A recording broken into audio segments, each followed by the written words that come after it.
আমাদের দেশের যা অর্জন সেটা আমাদের, কিন্তু আমরা দেখতে পাচ্ছি শুধুমাত্র একটি দেশ থেকে ক্রমাগতভাবে বাংলাদেশের বিরুদ্ধে অবিরাম অপপ্রচার করা হচ্ছে।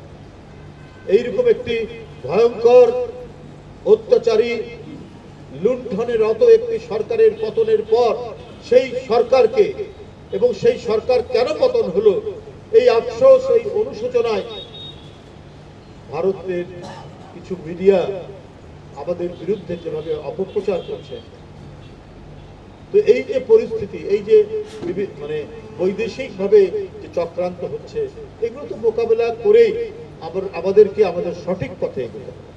আমরা দেখেছি যখনই যাই হোক, কিন্তু চূড়ান্ত ভাবে জনগণের পক্ষে অবস্থান নিয়েছে বাংলাদেশের সেনাবাহিনী।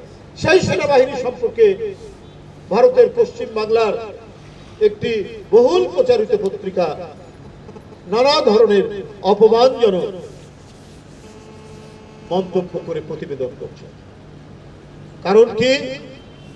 কারণ এইটাই যে তাদের পছন্দ মতো যে সরকারটি ছিল সেই সরকারটি নেই।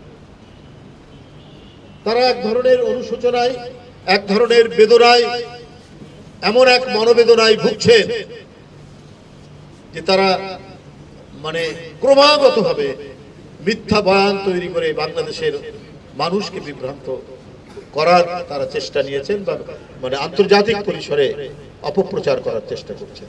কিন্তু বাংলাদেশের আভ্যন্তরীণ পরিস্থিতি তো অনেক ভালো, অনেক মানে সুস্থির, শান্তি সেখানে বিরাজ করছে, কিন্তু এইটা তারা পছন্দ করছে না। কারণ শেখ হাসিনার মাধ্যমে তারা তাদের এজেন্ডা বাস্তবায়ন করতে পারত, কিন্তু এদেশের জনগণ তার নিজের ইচ্ছায় তার সরকার কেমন হবে, তারপর রাষ্ট্রনীতি কেমন হবে, তার আভ্যন্তরীণ নীতি কি হবে, এইটা নির্ধারণ করা শেখ হাসিনার আমলে কোনো সুযোগ ছিল না। ওই দেশটি শেখ হাসিনার মাধ্যমে তাদের নীতি, তাদের পলিসি এখানে বাস্তবায়ন করেছে। এখন সেইটা হাতছাড়া হওয়া যাতে বাংলাদেশের মানুষের বিরুদ্ধে, বাংলাদেশের সেনাবাহিনীর বিরুদ্ধে মানে অপপ্রচার এবং অপতথ্য তারা বিস্তারণ করছে।